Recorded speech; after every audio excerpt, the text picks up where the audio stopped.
Des locataires sans logement après un incendie ce week-end dans le quartier des Minimes à La Rochelle. Près de 40 personnes ont été évacuées au moment du sinistre qui aura des conséquences à long terme. Explication Sébastien Poirier et Pascal Simon. Une vitrine HS, un rideau HS, vous sortez les factures d'origine, vous sortez tout pour pouvoir chiffrer rapidement.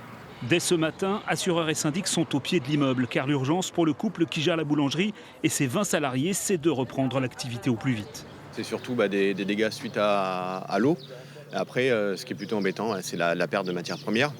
Parce qu'on avait préparé avec les gars beaucoup pour assurer le dimanche qui nous attendait fort. Il y avait énormément de monde sur les minimes, il y avait une régate aussi. Donc là, non, il faut qu'on soit ouvert le week-end prochain pour les habitants aussi du quartier, enfin voilà, pour tout le monde.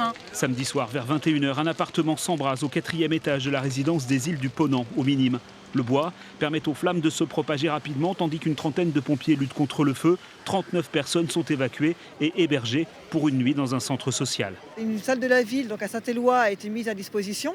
Et donc nous avons relogé au total 39 personnes sur ce centre social, donc avec des navettes mises en place par la ville et par des véhicules de particuliers qui ont bien voulu faire taxi pour nous aider. Ce lundi, dans les étages, c'est la consternation. Le feu et les fumées, puis l'eau salvatrice n'ont laissé que désolation dans les appartements les plus touchés. Ça va prendre un peu de temps, mais on va surmonter ça.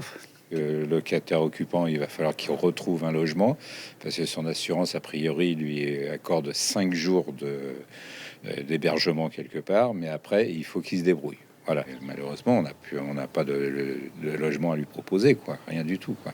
Certains locataires ont pu regagner leur appartement aujourd'hui. Pour les autres, le long chemin du relogement puis de l'indemnisation ne fait que commencer.